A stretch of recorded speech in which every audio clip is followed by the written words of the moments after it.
सो chapter 2 attitude. अभी attitude क्या है? What is basic definition of attitude? Attitude refers to a psychological tendency expressed towards any object. अभी object can be anything which may be people, things, events, issues, etc. Plus it is expressed in the terms of feelings or beliefs which regulate the behavior towards that particular object. So what is the core definition of attitude? It is a psychological tendency expressed towards any object which regulates the behavior towards that object. अभी next चीज़ है, what are basic types of attitude? So basically there are positive and negative attitudes. अभी आगे जाके we should understand what are the components of attitude. अभी components word है तो remember CAB. So C क्या है उसमें का? C is the cognitive component. It includes beliefs associated with an object which forms your opinion or judgment towards that object. Next is A. A is affective component. It includes feelings or emotions linked to a particular object. Example, how we feel about an object may sometimes override our cognitive rationality also. So that is how strong affective components are. Next is B, behavioral component. It is a predisposition or tendency to act in a certain manner which may be caused by a cognitive as well as affective components. So these were the three CAB, cognitive, affective and behavioral components of attitude. Next is another type of difference between attitudes are explicit attitudes and implicit attitudes. What are explicit attitudes? They are result of conscious cognition, मतलब thinking. And what is implicit attitude? It is attitude which is resultant of unconscious cognition. So explicit जो होता है, that attitude is also called as self-reported attitude. And implicit जो होता है, implicit attitudes are basically derived from past memories and experiences which are rooted in our unconscious cognition. अभी इसमें cultural biases and factors have a very appreciable impact on implicit attitudes formation. So basically attitude क्या है? Attitudes are response actions on certain stimuli or triggers. So when certain stimuli triggers come in front of us, we present a particular attitude. अभी next subtopic है what leads to the formation and maintenance of an attitude. So अभी इसमें कुछ चीज़ें हैं. So इसमें पहला चीज़ है classical और Pavlovian conditioning. Now we are talking about what leads to formation and maintenance of attitude. अभी Pavlovian conditioning में you should remember there is a very classic example of Pavlov's classic example of conditioning. अभी इसमें imagine there is a dog plus he has a ringing bell on his neck and there is food in front of it. Now what food does is food evokes a salivation in the dog. So that is an unconditional stimulus. So after repeating this exercise, now imagine अभी food सामने है, so the dog gets salivation in his mouth and he starts to get excited. So when he gets excited he jumps, तो वहाँ पे bell ring होता है. So bell ringing बार बार जब हो गया, so that means it is conditional. So अगली बार even when the bell rings, even if there is no food in front of it, it will cause salivation in the mouth of dog. So this is Pavlov's classical example of conditional attitude. So conditional or classical? So classical conditioning play important role in setting of prejudices which are deep rooted in our minds. Next is instrumental conditioning.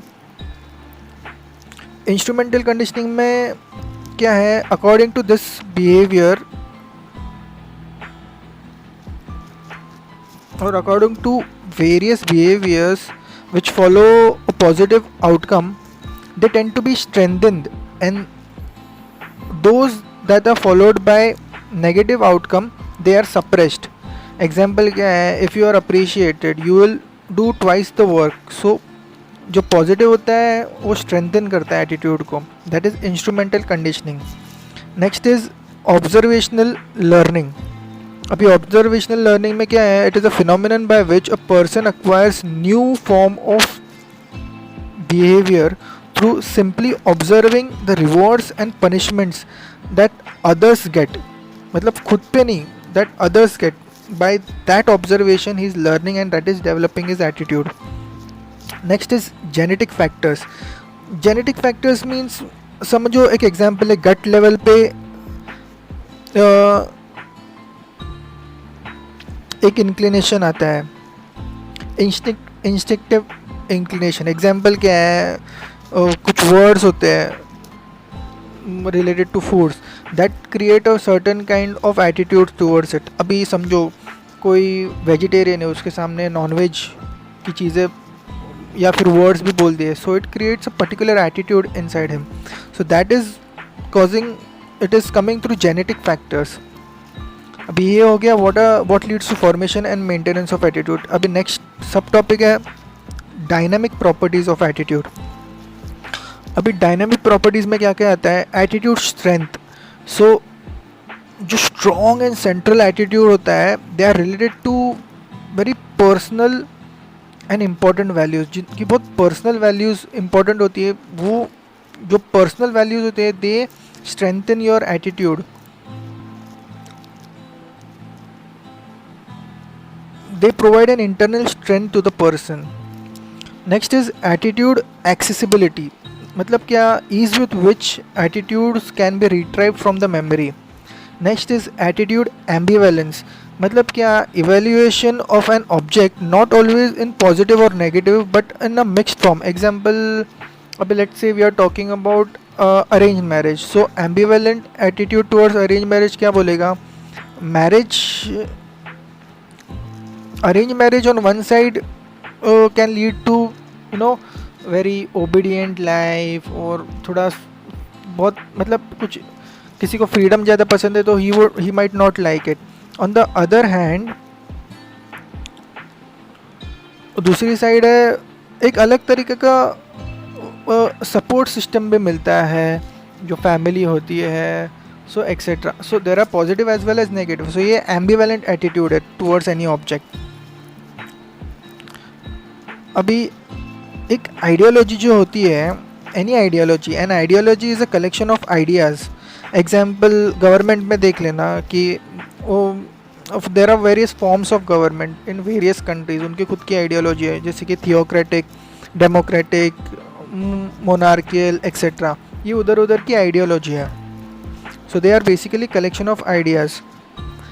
Next is what are the functions of attitude. Function of attitude क्या है, according to cuts, KATZ, उन्होंने ये classification दिया है. उसमें पहले है utilitarian और इंस्ट्रूमेंटल फंक्शंस. वो क्या करते हैं, they develop a positive attitude associated with positive rewards and a negative attitude towards punishments. So instrumental चीज़ें positive, related to positive rewards and negative attitude towards punishment, ये जो डेवलप होता है that is instrumental attitude formation और function.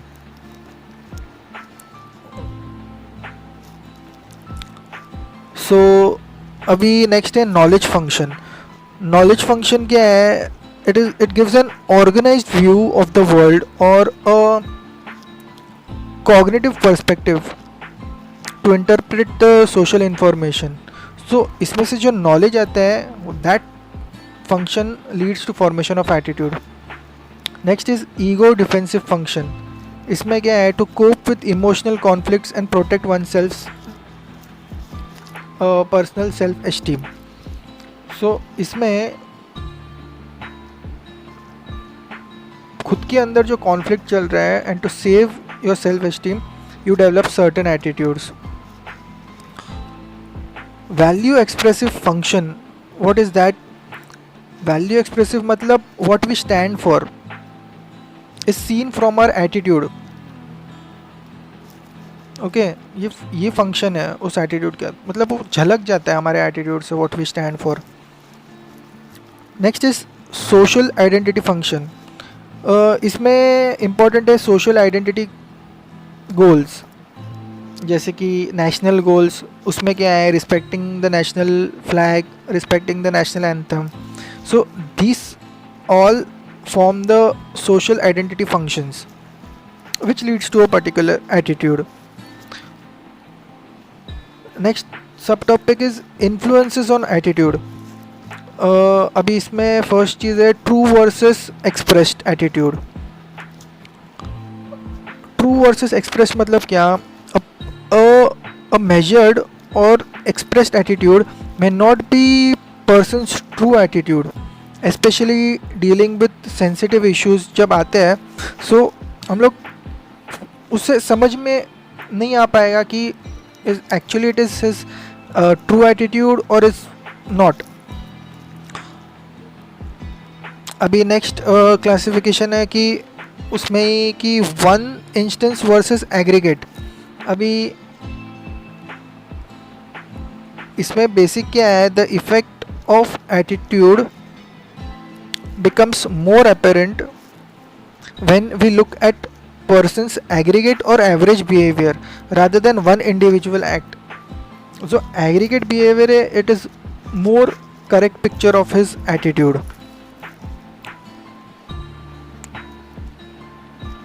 Next is level of attitude behavior specificity.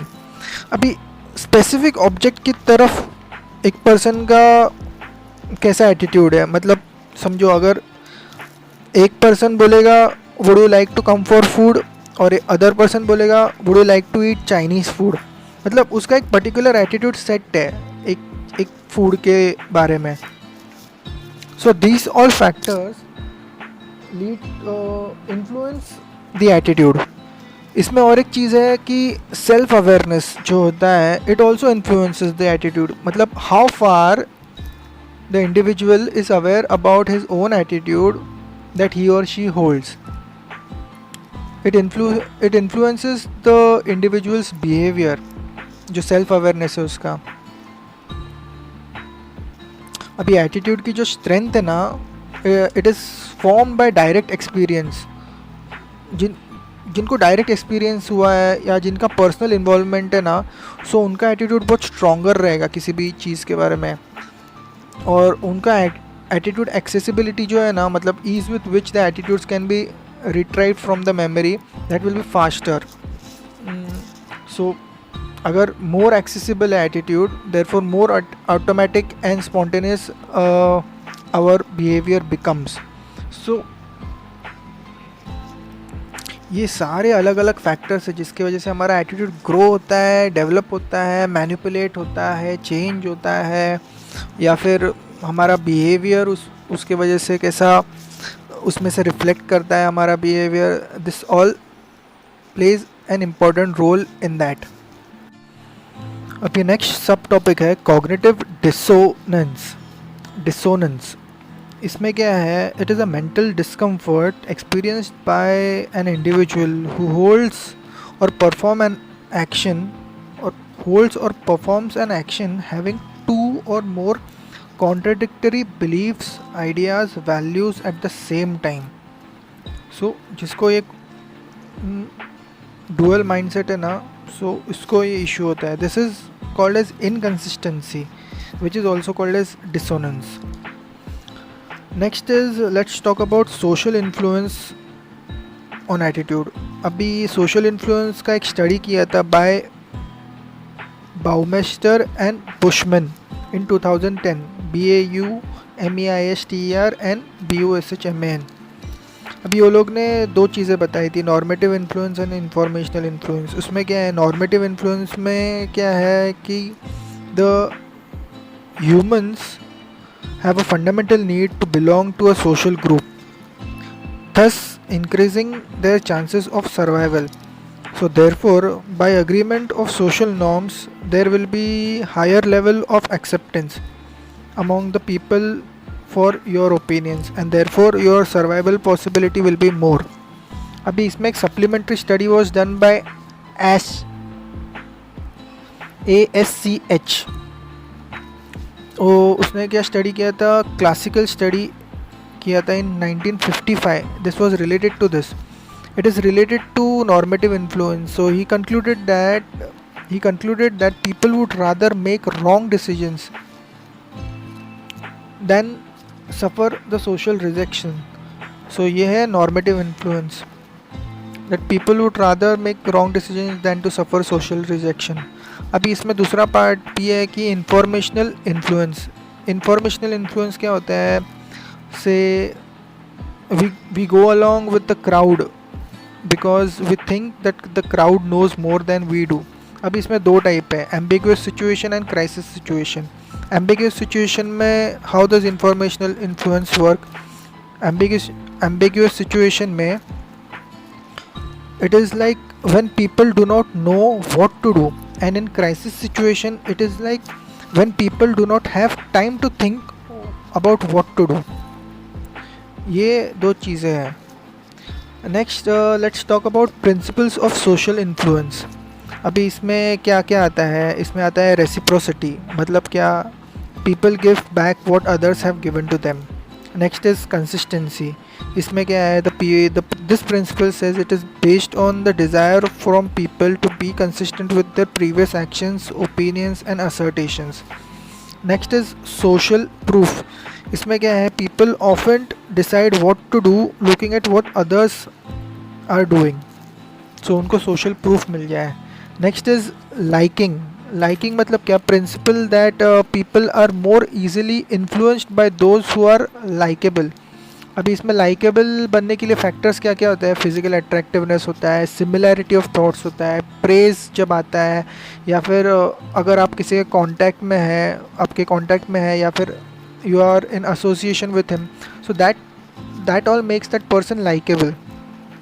next is इसमें other और एक principal क्या है, प्रिंसिपल ऑफ अथॉरिटी मतलब इन्फ्लुएंशियल पावर होता है जिसके पास अथॉरिटी होता है, so that determines the attitude. Next is scarcity में क्या होता है, it is like level of being unique is called scarcity.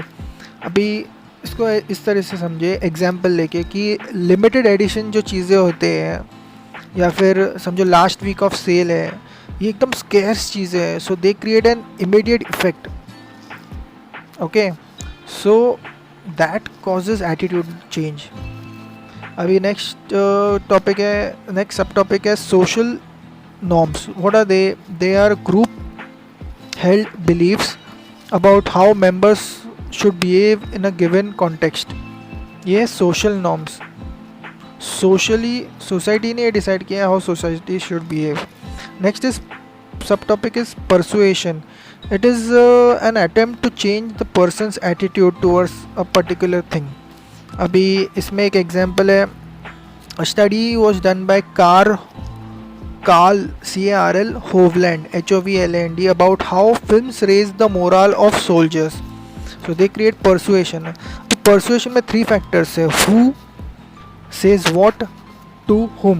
अभी who एक है, says what है जो मैसेज है, and to whom है. This create persuasion का intensity अलग अलग होती है ये 3 factors की वजह से. Okay.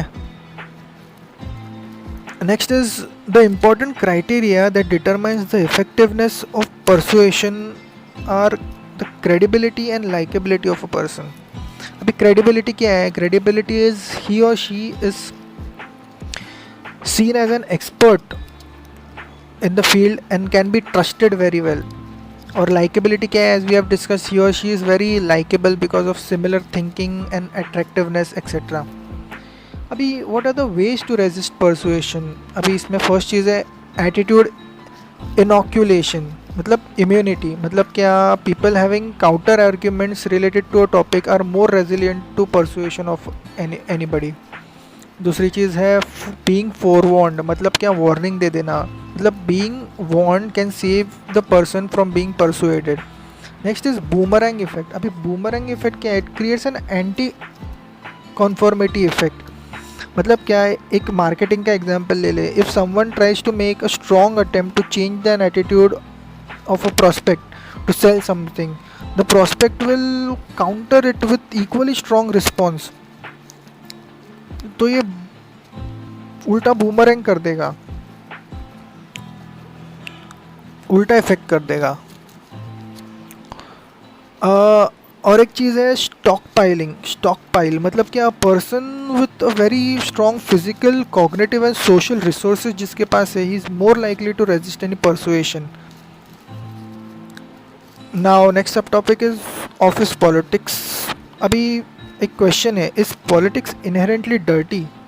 अभी सब लोग बोलते हैं कि politics is dirty, but let's state a fact. The fact is, just by being member of any organization, let's say a company or group or even a society, it is itself a political act.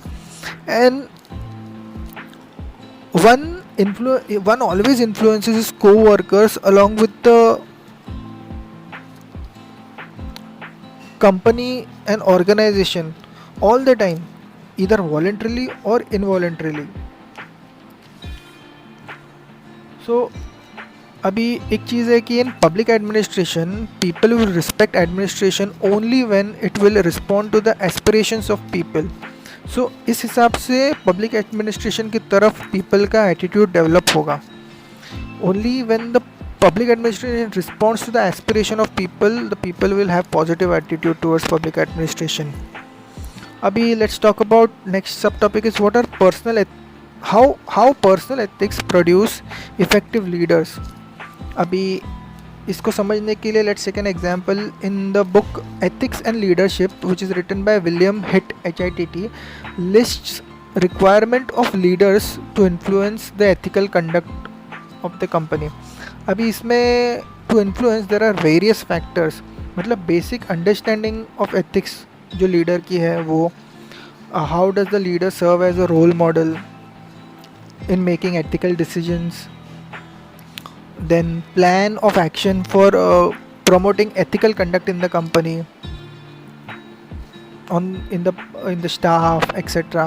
फिर trust in leadership is the most important for long term success. जो trust है, it is the basic foundation of attitude towards for leadership. So, और एक चीज़ है कि one type of leadership style में be ideal for one situation but it is not ideal for another situation. So these all factors determine the effectiveness of leadership. अभी public administration related एक concept है कि reconciliation of public and administration. Public and administration इसमें क्या है, the egalitarian goals enshrined in the constitution cannot be attained through efforts of administration only. The people also have to participate together with administration. This is the most important thing for rapid transformation. Abhi this was also noted by HOTA committee, HOTA committee. So the HOTA committee noted that just the introduction of sophisticated technology alone would not make administration people friendly. Basically the ground level work has no other alternative. Ground level work public administration को डालना ही पड़ेगा to make, to create a positive attitude towards public administration. Now let's do two case studies. Case study 1, इसमें question क्या है, Mr. X is a new DCP in the area. So इधर issue क्या है, the local shopkeepers pay extortion to the local goons and they do not complain to the police because they fear that the police cannot help them and the goon will then punish them. The goon has political influence as his help. So no one has complained to police and Mr. X, who is the DCP, knows this. So what can he do? अभी solution में क्या है, this case study is related to politicization of crime.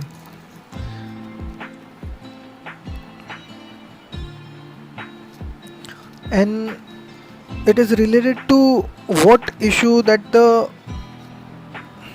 मतलब इसमें loop hole क्या है system का, that the police must increase the social persuasion skills. So let's talk about it. अभी बेसिक क्या है, बेसिक चीज़ याद रखने का कि basic is the police is the primary agency to maintain the law and order. Okay. अभी issue क्या है, इशू क्या है, there is politicisation of crime and there is no complain. Therefore suo motu action भी लिया नहीं जा सकता without complain, because it can invite the disciplinary against the DCP. Okay, so what is the primary solution that the DCP can meet the representatives of the Association of Shopkeepers for social persuasion to launch a complaint. Abhi, and he can supplement this solution with, because issue complex hai, as the politicians are involved, DCP can ask his superiors on how to deal with such situations, as they must have dealt with it earlier.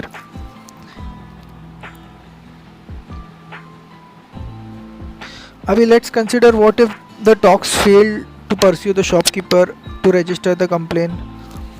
Then the DCP must, एक plan भी करना चाहिए DCP ने, that the DCP must find some concrete evidence in the locality of the issue and then through it take action on it, और उसमें से इस case को सॉल्व करने के लिए कोशिश करना चाहिए. Otherwise there are alternative solution क्या है, he can seek help of media but with care. Otherwise he will invite the political wrath, मतलब वो जो पॉलिटिकल इन्फ्लुएंस है वो उसको he can create problem for the DCP. Next is the aim of the police should be to create a good reputation in public. A good public police relationship is the key to a crime free society. And ये conclusion होना चाहिए case study का. ओके. So basically effective policing कैसे किया जा सकता है उससे रिलेटेड था. Now let's take another case study, case study 2. इसमें क्वेश्चन क्या है, you are the head of a panchayat, there is a marriage of lower caste and upper caste. मतलब दो लोगों ने मैरिज किया है. दिस इज़ इन हरियाणा, यहाँ पे कास्ट इश्यूज बहुत थे. So they have married in court and come to you to convince their families to accept them. अभी the past record in the village is not very good with respect to marriage problems और intercaste marriage problems जो है. So what will you do. अभी इसमें issue क्या है, solution में issue क्या है, if you ask their families your position में बी jeopardized और द कपल में फेस सम थ्रेट. सो ये एक इशू है, तो बहुत क्रिटिकल इशू है, इसको संभाल के सॉल्व करने का है. सो इसमें बेसिक चीज़ क्या है, a village headman is the public authority and he has to balance between customs and law. Therefore he is a link between the village and the state authority. So जो first part होता है answer का, the first part of the answer should mention the responsibility of the post and the subject which is being talked in the question of the case study. So जो first duty क्या होता है उसका, जो first priority duty, अभी इसके बाद priority duty लिखने का उस पंचायत के हेड का, it is to secure the life of couple, ये प्रायोरिटी है, and to provide them safe environment. So what is this, it is very important to provide the first course of action on urgent basis in the first part of answer. Now next course of action क्या लेना चाहिए by the headman. He must call a meeting with reputed village elders to discuss the issue and bring them in confidence related to it. So bringing people in confidence is very important. अभी people मतलब क्या, bringing the stakeholders who are all involved related to this case in confidence and to discuss with them, deliberate with them to find a solution is extremely important, which should be always mentioned in the all the case studies. Stakeholders से related जो stake को मिला के कुछ solution निकल सकता है क्या, this should be the priority of the officer. Then considering the possibility of caste related tension, he should be very proactive. अब ये प्रोएक्टिव अप्रोच है. He should meet the police officers in for the area and ask for deployment of force to maintain a peace during the assembly. Okay, so ये क्या है, to ask the authority to use the power to maintain peace and avoid disasters in case of emergency. He can take help from other machineries of the government. सब government ही तो है और government एक दूसरे को हेल्प कर government के जो ऑर्गन्स है, they should help each other to solve any issue. He can also ask the collector to provide security to the couple and ask for his guidance to how to solve the issue. So asking guidance from senior is very important to solve an issue which is very unique and very critical, because the seniors are experienced. Alternative solution क्या है, he can take external help by asking help of local NGOs वगैरह to mediation करने के लिए. And अंत में conclusion क्या लिखने का, कंक्लूजन इज़ दैट एक कॉन्स्टिट्यूशनल बेसिक कॉन्स्टिट्यूशनल चीज़ उसमें डालने का कंक्लूजन में. The constitution of India guarantees liberty and equality, so therefore उस हिसाब से इनको भी मिलना चाहिए. एंड वो जो पीस मेंटेन भी रहना चाहिए गांव में, वो सब चीज़ों को संभाल के you have to take the decision. It is very important to solve the core problem. मतलब he should ask the collector and NGO to create a social change by changing the mindset of people to remove the caste related tensions.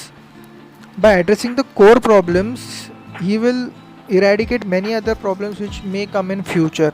So these all are various factors of good administrator.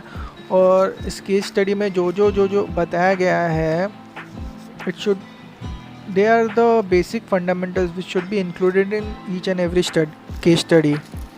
Okay, so next chapter will be aptitude.